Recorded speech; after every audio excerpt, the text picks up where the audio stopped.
Olá, seja muito bem-vindo a mais um episódio do Senar RioCast. Eu sou Maíra Salsa, analista de comunicação do Senar Rio. Hoje vamos falar sobre um tema fundamental para o futuro da produção rural no Brasil, o licenciamento ambiental. Muitas vezes visto como burocracia, o licenciamento, na verdade, é uma ferramenta de legalidade, segurança e também de valorização para o produtor que deseja manter sua atividade de forma sustentável e competitiva.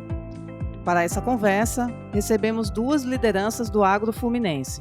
Chico Leite, presidente do Sindicato Rural de Barra do Piraí, presidente da Comissão Técnica de Meio Ambiente da FAERJ e representante da Comissão Nacional de Meio Ambiente da CNA, e Maurício Salles, vice-presidente do sistema FAERJ Senar Rio, quem vai conduzir essa entrevista com o Chico. Maurício, é com você. Chico, é um prazer muito grande receber aqui você na nossa casa, casa sua também, né? Você como presidente do nosso sindicato e hoje aí representando a nossa federação junto à Comissão Nacional de Meio Ambiente. E viemos conversar de um tema extremamente importante, né? A questão ambiental. É um problema que a gente não é um problema, é a solução, a gente acredita, e o produtor rural acredita que isso é uma solução também para a humanidade. E nós estamos num momento de aprovação de uma lei, que é o licenciamento ambiental. Então vamos começar esse bate-papo, acho que é um bate-papo que a gente vai ter bastante coisa para elucidar para os nossos ouvintes, né?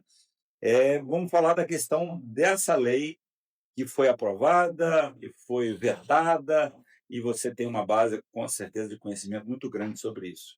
Tá bom, Chico? Obrigado aí mais uma vez pela sua presença. É um prazer enorme estar aqui. Como o Maurício disse, é a nossa casa, é a casa do produtor rural, é a nossa casa. Nós produzimos comida para esse povão aí, né? Ô Maurício, esse projeto novo, né, ele está sendo discutido desde 2020, 2021. Então não é uma coisa que foi atropelada, né? As pessoas, não, porque agora o projeto, né, é um projeto que tira direito, é um projeto. Não, esse projeto foi discutido, rediscutido, foi da Câmara para o Senado, Senado para a Câmara, enfim. O processo legislativo é o processo mais democrático que tem, que são 513 deputados. Todos eles podem fazer emendas, todos eles podem fazer destaque, todos eles podem fazer emenda para suprimir. Então, quando nasce um projeto de lei, aquele projeto é o que pensa, em média, a sociedade brasileira. Isso foi discutido. Esse projeto ele começa com o número 2159, que era um projeto de lei, e agora sancionado no dia 8 de agosto, virou o projeto 1590, que a gente chama que é o projeto do marco do licenciamento ambiental no Brasil.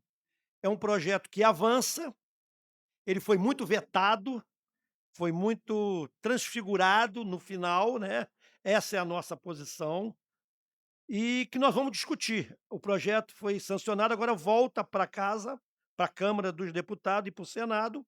Se os deputados e os senadores entenderem, pode derrubar o veto do presidente e aí sair novamente com uma nova versão à lei. Mas o que tem que deixar claro, que isso é um avanço para nós, né? O processo do licenciamento ambiental, tanto urbano como rural, é bom deixar claro, quando se fala em licenciamento ambiental aqui na casa, as pessoas, é só para o rural? Não, é para as pessoas também. O licenciamento ambiental é tanto para a oficina mecânica, para o hospital, quanto para o gado de leite, quanto para o gado de corte, quanto para o cavalo. Então, o licenciamento, o que é o licenciamento? Né?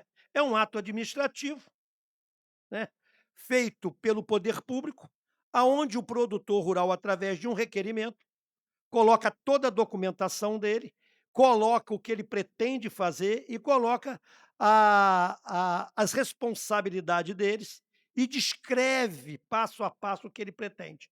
Com isso, o órgão ambiental recebe, analisa, defere ou indefere. Quando defere, sai com as condicionantes.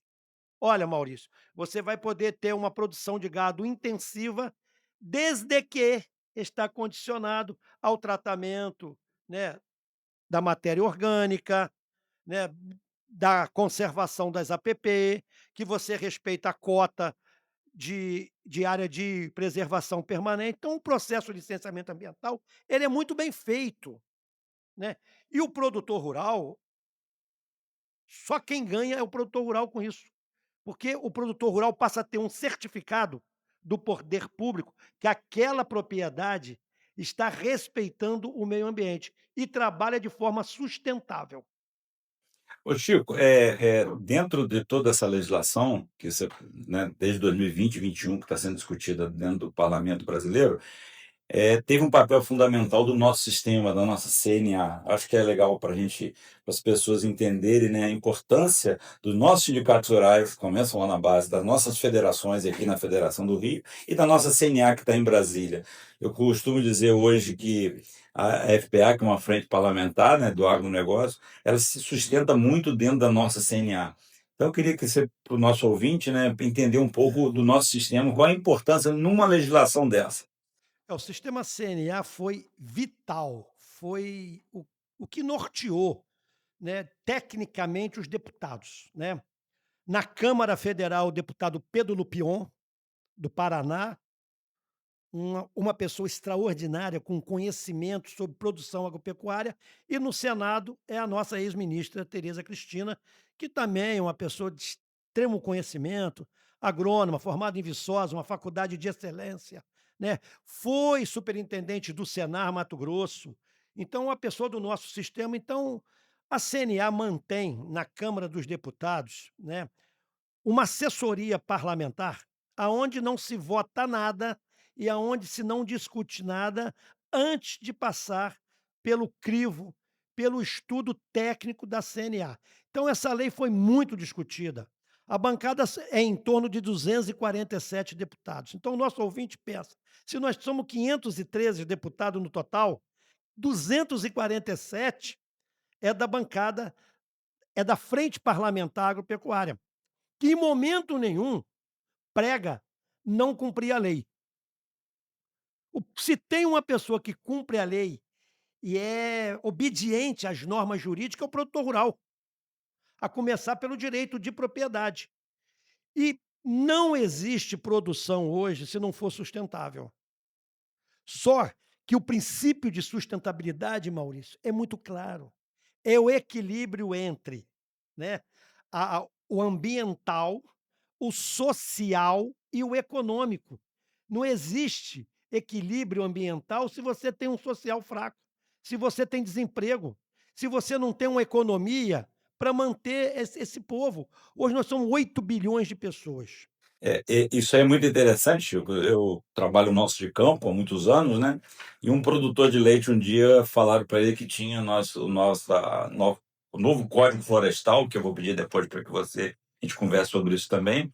E começaram a falar que tinha um código a cumprir, né? Uma lei ambiental a cumprir. Ele falou: como que eu vou cuidar do verde se eu estou no vermelho? Então, isso é uma realidade, mas essa é a nossa obrigação como instituição, como federação, como Senar, trazer esse produtor para que ele tenha condição de renda, mas que também mantenha um meio ambiente. Então, entrando nessa questão aí hoje, o produtor está lá no campo, no dia a dia da produção, e ele ouve muitas coisas. E aí volta a questão do novo Código Florestal, que tem alguns anos já, que foi obrigatório.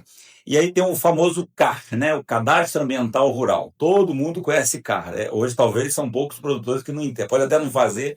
Então, eu queria que você desse um esclarecimento e o que que tem, qual é o vínculo, por exemplo, se existe ou não, do CAR com licenciamento ambiental. Dentro do CAR, do novo código, tem o PRA, que é o Programa de Recuperação. Então, dá um esclarecimento, resumidamente, ao produtor, para ele entender: olha, eu tinha um CAR, agora vi o licenciamento, aonde eu estou, como é que eu estou? Com a promulgação do Código Florestal em 2012, maio de 2012, no escopo da lei vem lá a obrigação do produtor rural realizar o CAR, o Cadastro Ambiental Rural. O que é o CAR? O CAR é a identidade da propriedade, né? É aonde o produtor, isso é um documento autodeclaratório, ou seja, as informações são a que o produtor prestar, é como imposto de renda. Eu que digo o que eu gastei com o médico, o que eu ganhei, não é? E a mesma coisa é o CAR. Eu digo o tamanho da minha propriedade eu digo as áreas de proteção permanente e as áreas de proteção ambiental e as áreas que eu vou deixar de reserva legal. Mas em 2012 a tecnologia era uma, né, e o produtor rural saiu na mesma hora para se legalizar. Hoje nós temos no Brasil 7 milhões de carfeitos. Então o produtor rural respondeu. Só que, validado, Maurício, nós só temos 1,7% em todo o Brasil validado. Por quê? Porque a tecnologia que você tinha de georreferenciamento em 2012, hoje é outra. Na época, eu lembro que as prefeituras, com muita boa vontade, colocaram os funcionários para fazerem. E aí chamava o produtor rural e falava: aqui a sua propriedade é, aonde passa? Ah, não, aqui não, passa por aqui. O que, que acontece? Sobreposição. O CAR só permite 5% de área de sobreposição entre uma propriedade e outra. E tem propriedade com 15, 20, 50%, coisa de ser fácil. Mas o que, que acontece? O governo pega o CAR da pessoa, né, faz a análise, acha pendências, tem pendências simples, como número de documentos, número de RGI, né, que é o produtor rural, muitas das vezes ele tem uma dificuldade, né, ele sabe o que é escritura, mas muitas das vezes ele não é conhecedor que o que vai garantir para ele a propriedade é o número a matrícula, é o RGI. Então você tem que ter todo o carinho, porque o produtor rural é produtor de alimentos, né, já faz um trabalho para a nossa sociedade muito grande. Então, muitas das vezes é um documento, né? Outras vezes é a sobreposição, muitas das vezes ele tem que deixar 20% de reserva legal, ele só botou 18, na hora que checa só tem 18, aí esse CAR não é validado. Ele volta novamente para os caninhos do órgão público e o órgão público notifica o proprietário. Mas essas notificações geralmente foram feitas, né, no e-mail daquele funcionário que em 2012 prestava serviço àquela prefeitura, ou àquela consultoria, ou ao sindicato rural, então ele nunca é notificado e ele fica com o CAR aberto. Agora, nós temos tido alguns problemas de crédito rural, mas que essa lei também veio pacificar, essa nova lei. Porque você não pode cobrar o CAR validado se o grande problema, o grande estrangulamento é do poder público, não é do produtor rural. O produtor rural, eu falo, aqui no Rio tem 66 mil CAR pronto. Né? No Brasil, 7 milhões. Só que o CAR passeou, meu amigo Maurício. Ele foi do Ministério do Meio Ambiente, ele foi do Ministério da Agricultura, ele foi para o Ministério de Desenvolvimento Agrário, ele foi agora por fim, ele está no Ministério de Tecnologia e Governança. Então não houve uma sequência. Agora, botar a culpa no produtor, não. Né? O produtor, toda vez que ele é comunicado que o CAR dele não está validado, a primeira pergunta que ele faz para mim, para você lá na ponta, né? Lá naquele curral: ô, seu Maurício, como é que eu faço para me andar certo? É a pergunta do produtor rural. E aí, o nosso sistema está aqui para apoiá-lo, para apoiar. Então, o CAR, né, ele é fundamental, porque sem o CAR, o produtor hoje não acessa as políticas públicas. O Chico, que foi criado pelo nosso sistema um programa para essa questão que é o retificar, né? Para que a gente já está rodando esse estado como um todo, para já de maneira começando, e nós vamos dar continuidade a isso através dos sindicatos, que é o retificar. Fala um pouquinho do programa Retificar. Retificar é um programa que eu sou muito defensor dele, eu gosto, né? Porque ele ajuda o produtor na ponta. Porque, Maurício, política pública de gabinete é uma coisa, política pública na ponta é outra completamente.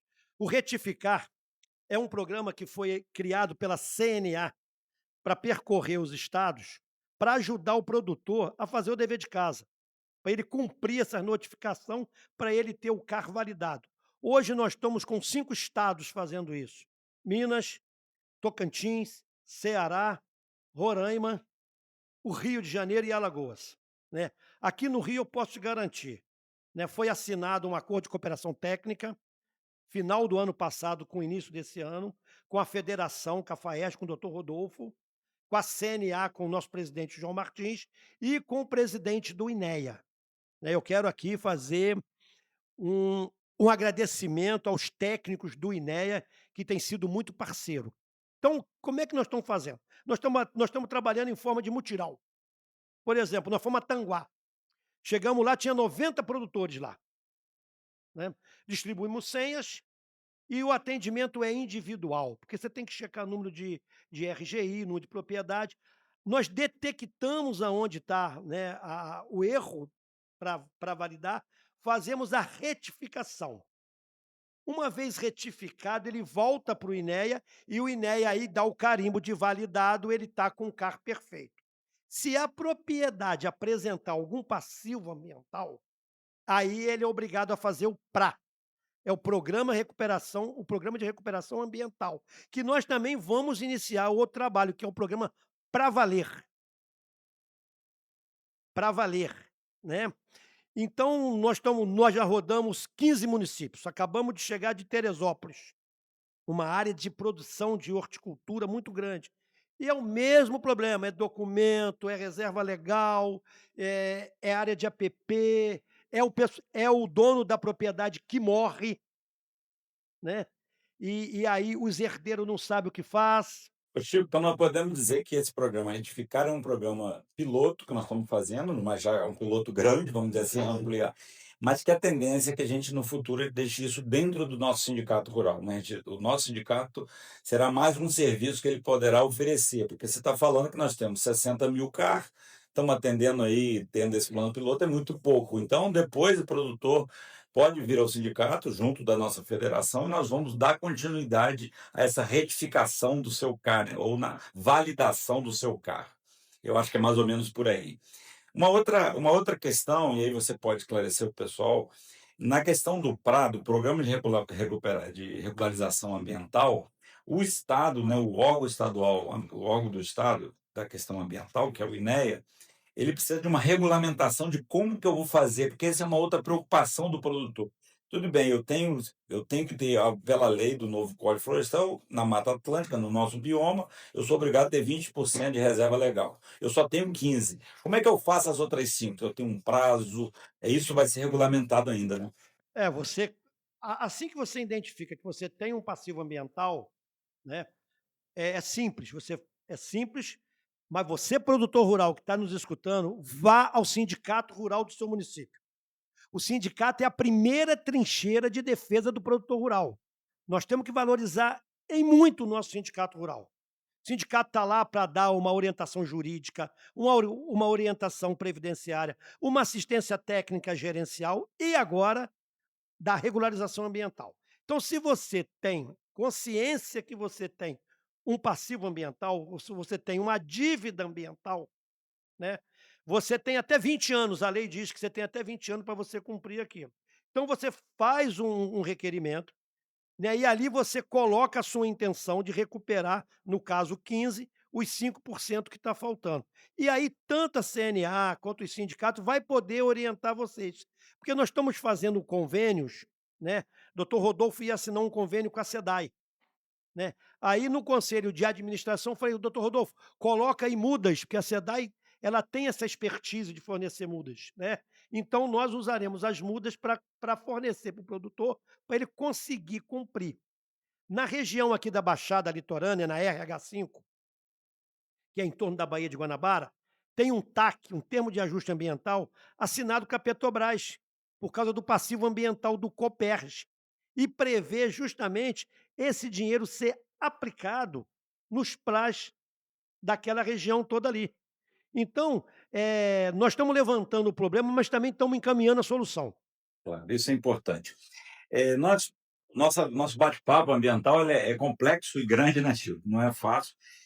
Vamos voltar um pouquinho à questão do licenciamento ambiental. E aí, em termo muito prático, o produtor rural que está nos ouvindo pode perguntar: eu sou um produtor, por exemplo, de 50 hectares de terra, que na maioria das regiões do estado significam 10 alqueires de terra, né? Em torno de 10 alqueires de terra, e produzo 150 litros de leite. Eu preciso fazer o licenciamento ambiental dessa atividade minha?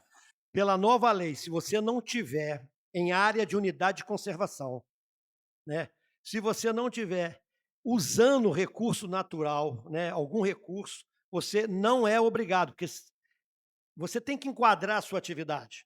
Se for debaixo impacto, você não precisa, não precisa. Mas o produtor rural tem que ficar atento, Maurício. Porque, por exemplo, a minha atividade pode ser de baixo impacto, mas eu uso água. Aí eu preciso da outorga, né? Ah, mas eu gasto pouco, eu gasto menos de 5.000 litros por dia. Então, uso insignificante. Mas você tem que chegar lá e fazer seu cadastro de uso de insignificante. Por isso que o sindicato é importante na ponta. E como que a gente vai, a gente acredita que a gente vai, esse licenciamento ambiental está nessa fase final aí, né, de veto, Sim. derrubada de veto, de aprovação e funcionamento e ação, né? Como é que o produtor sabe se ele está de baixo impacto, de alto impacto, de médio impacto? Aí os sindicatos vão ter, né? A gente vai, nós estamos pensando, né, em fazer né, a relação das atividades que são impactantes e as que não são impactantes e o número de cabeça, porque aqui no Rio de Janeiro nós temos Celca. Celca é a página que a gente usa para classificar um empreendimento perante ao licenciamento ambiental, né? Eu sempre uso isso para me balizar, né? Quando chega alguém no sindicato lá de bar, ou então me pergunta, eu chego lá e coloco os dados e vejo a classificação do produtor ali. Qualquer um entra na página do INEA, está lá o Celca, entendeu? Isso aí. Ele, na verdade, ele vai fazer um check-list, vai dizer, na verdade, eu uso isso e isso, no final sai um resultado. Eu trabalho muito com pecuária de leite, então eu boto lá, pecuária de bovinocultura leiteira, pum. De 0 a 100 cabeça, de 100 a 500, de 500 a 1.000. De 0 a 100, pequeno produtor, pum. Trata o material orgânico? Sim. Aí, pum, você aperta um botãozinho, sei lá, atividade, não é necessário licenciamento, porque o impacto é desprezível.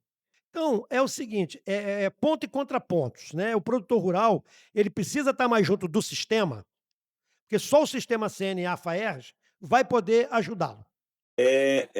Chico, então, e aí como você comentou, né, nós temos um estado do Rio que tem um ambiental muito pujante, muito forte, vamos dizer assim, né? Porque, só para a gente ter ideia, hoje, eu costumo dizer, se o Rio hoje fosse uma grande fazenda, nós estaríamos mais do que a lei manda em termos de área de reserva legal, não é isso? A última vez, certinho, nós tínhamos mais de 21% ainda de área intacta de Mata Atlântica. Então, nós teríamos, o nosso dever de casa como Fazenda Rio de Janeiro estaria. A questão econômica tem feito crescer muito isso. Muitas áreas que eram utilizadas para atividade agropecuária há 40, 50 anos atrás, hoje inviabilizaram por questão econômica, né? E aí a pessoa acaba deixando aquilo e se torna uma área de reserva, né? Então, essa característica do nosso Estado não tem jeito, ela existe. E o que nós temos que fazer, e aí eu queria que você desse assim, acrescentasse isso, o nosso sistema sindical, né, o Sindicato Rural, a Federação da Agricultura do Estado do Rio, a gente pretende, nessa questão ambiental, cada vez mais oferecer mais serviço ao produtor lá na ponta, porque é uma questão que cada dia aumenta, né? Sim, E como você falou, o produtor muitas vezes tem acesso à tecnologia de produção de leite, de café, de agricultura, mas o ambiental ele fica às vezes devendo. E a gente não quer isso e não podemos que isso aconteça. O produtor rural, ele é aliado do meio ambiente, né? Qual é qual a maior riqueza do produtor rural? É o solo. É o solo. Ou o solo que ele usa para plantar alimentos, ou é o solo que ele usa para pastagem, para transformar a proteína animal, a proteína vegetal em animal. Então, o produtor rural, a maior riqueza de qualquer propriedade rural é o solo, é o equilíbrio ambiental, são as matas que regeneram, são os brejos que mantêm a vida daquele curso hídrico. Então, eu fico muito triste, Maurício, muito triste quando eu vejo algumas pessoas sem conhecimento falar mal do produtor rural. Eu acho que nós temos que botar o grileiro, o especulador imobiliário e o produtor rural. O produtor rural, ele é vítima. Ele é vítima. Ele não é ameaça, ele é aliado do meio ambiente. Sem dúvida. Ô Chico, a gente está assim, falando muito dos assuntos, eu acho que esse podcast que a gente está fazendo, pô, com certeza vão ter outros, acho que nós estamos dando uma geral na questão ambiental e eu acho que a gente pretende fazer algumas outras questões mais específicas. Mas vamos fazer assim, a gente está caminhando para o final, mas vamos fazer um resumo do que o produtor hoje precisa. Então, nós temos hoje, eu vou falar para você e depois você pode me ajudar nisso aí. Hoje a questão do carro, que foi uma. Nós cumprimos, mas muitas das vezes cumprimos de maneira errada, e hoje nós estamos fazendo retificar, né? Hoje nós temos a possibilidade de ter o PRA, porque se você tem débito ambiental dentro do carro, você tem que fazer um PRA. E a questão do licenciamento ambiental. Então, hoje o produtor que está ouvindo a gente pode falar assim, amanhã ele fala assim, eu tenho que fazer um licenciamento ambiental, né? Como ele precisa apavorar? Como é que é isso aí? Qual é a velocidade que ele precisa na questão do licenciamento? Ele não precisa se apavorar, ele não precisa apavorar. Ele fica tranquilo, procura o sindicato. Se o sindicato lá na ponta não puder responder para ele imediato, isso será encaminhado à FAERJ, a você, a mim, a Alessandra, quer dizer, aos colegas aqui da FAERJ. Então ele não precisa, né? Agora, toda vez que ele for fazer alguma atividade, uma roçada de pasto, uma drenagem de brejo, procura o sindicato, que o sindicato vai orientar. Essas atividades são proibidas de fazer? Não, não são proibidas, desde que sejam comunicadas ao órgão ambiental, para o órgão ambiental ter ciência e dar uma autorização ambiental. É porque se nós pensarmos no nosso estado, a maior parte da nossa atividade hoje é pastagem, né? Das áreas nossas são ocupadas com pastagem, né?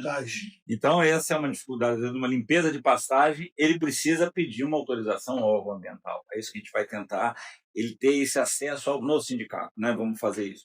Na questão do uso de uma irrigação, a tendência é cada vez mais se usar a irrigação. Ele precisa de uma outorga ou uma autorização de uso mínimo, que é mais fácil. Mas dependendo da área, ele precisa de uma autorização. Limpeza de algum curso de água, né? Houve um assoreamento, você precisa tirar o barro dali de dentro. Como está em área de APP, você precisa de autorização, Sim, né? sim, A sim. limpeza de um reservatório, porque também levou terra ali para dentro, você precisa de uma autorização do órgão ambiental, né? A questão de uma que é um problema, os incêndios acidentais que acontecem, principalmente na época seca do ano, esse é outro também que você precisa comunicar, né? Ao órgão de polícia, né? Você tem que fazer esse comunicado. Então, a gente pretende, né, Chico, acho que a gente vai fazer esse trabalho e você tem esse papel fundamental, né, dentro do nosso sistema, dessa coisa ambiental, a gente cada dia deixar mais claro para o produtor, né? Então, eu queria que você desse uma mensagem final aí para o nosso produtor, para os ouvintes de maneira geral do nosso podcast. Bem, produtor rural. O licenciamento ambiental é muito simples, ele nasce com um requerimento. E você anexando os documentos principais da sua propriedade seu. É como se você fosse no Banco do Brasil, ou na Sicobi, ou no Sicredi, tirar um financiamento rural. Ele vai pedir seu CPF, a sua identidade, a sua escritura, o seu CAR, mesmo não validado, e você vai apresentar e você vai passar por uma análise de crédito, e o banco que vai determinar quanto você pode tirar e qual atividade que você vai ser financiado. A mesma coisa é o licenciamento ambiental. E agora, com a nova lei, os prazos diminuíram, os órgãos ambientais terão que ser mais ágeis. Terão que ser mais ágeis. Porque essa semana nós tivemos uma hora técnica que nós estávamos falando isso, Maurício. O Plano Safra começa em julho, eu tenho até novembro no máximo para me estar com tudo semeado. Se eu me atraso uma licença 5 meses, acabou, eu perdi meu ano. Eu perdi meu ano safra, eu perdi uma produção, e como é que eu vou sustentar minha família? Exatamente. Essa é a característica do nosso setor, né? E o nosso produto é uma fábrica sem teto. A gente precisa de chuva, ou vem chuva demais. Esse ano eu tive veranico, você teve em março, né? E aí nós tivemos que, né, usar a criatividade. Então o produtor rural, ele tem que procurar o sindicato. Não faça atividade na sua propriedade sem consultar o sindicato, porque uma simples comunicação ao órgão ambiental evita de uma multa. E a nova lei agora, essa nova lei, ela cria a licença corretiva. Eu achei isso muito bom, o legislador foi muito brilhante. É quando você está fazendo uma atividade irregular e você vem e pede a licença corretiva. Você legaliza aquela sua atividade. Você deixa de andar, vamos dizer, errado, devedor, e passa a ser um produtor rural com a licença. A licença ambiental ela só dá vantagem para nós, Maurício. Quem manda no consumo, o próprio nome diz, é o consumidor. E hoje, cada vez mais, o consumidor está exigente de saber se aquele produto respeitou a questão social, se o trabalho não é análogo ao escravo, se aquela área que foi plantado o produto não é oriunda de desmatamento, Se aquela vaca está tendo conforto ambiental. Eu estou vindo de uma exposição nacional, que foi a primeira exposição certificada em qualidade, conforto dos animais. E nós do Senar temos assim, a importância muito grande nisso. Então, aquele produtor que precisar de ações, de treinamento, de capacitação, de assistência técnica, para que ele cumpra essa questão toda de conforto animal, de bem-estar animal, né, de uso adequado do solo, nós estamos aqui para isso, né? Chico, eu só quero agradecer assim a você esse esclarecimento. Hoje o novo licenciamento da lei já está valendo? A lei foi promulgada no dia 8 de agosto e ela terá 180 dias para entrar em vigor. E aí teve o veto, e agora pode-se derrubar o veto, então ainda vai ter essa. Vai ter uma discussão muito, muito calorosa, né, em Brasília, né? Até porque nós estamos na época da COP30, né? Então aí quem está me escutando sabe as pressões, né, que é legítimo, é da democracia, né? Quem está numa democracia tem que saber escutar para poder falar, né? Mas eu acredito que nós já avançamos, tá? Mas a agricultura tem que avançar mais. O que a gente pode deixar, né, Chico, prometido aí para o nosso produtor rural que está nos ouvindo, aí eu falo especificamente ao produtor rural, é que nós vamos trabalhar para que esse esclarecimento esteja lá na ponta, no nosso sindicato. Então, você chegar no sindicato, você ter essa informação da questão ambiental como um todo, não só da questão do licenciamento, do CAR, mas como um todo. E tendo dúvida, nós vamos ter a nossa federação, né, porque a federação ela funciona em prol dos sindicatos, o sindicato tem a federação como um suporte dela, né, e automaticamente o Senar também como o braço da educação, da formação profissional, da assistência técnica hoje também, tá bom? Eu agradeço a sua participação e, se Deus quiser, vamos ter outra oportunidade. Maurício, muito obrigado. Obrigado, sistema. Produtor rural, vá ao sindicato para um simples café, mas vai ao sindicato, porque você vai sair de lá com alguma coisa. Muito obrigado a todos e um bom dia. Grande abraço. E agradeço a você, ouvinte, por nos acompanhar aqui no podcast. Para saber tudo o que acontece no Senar Rio, acesse o Instagram senarrj com 2 R's ou o site senar-rio.com.br. Até o próximo programa.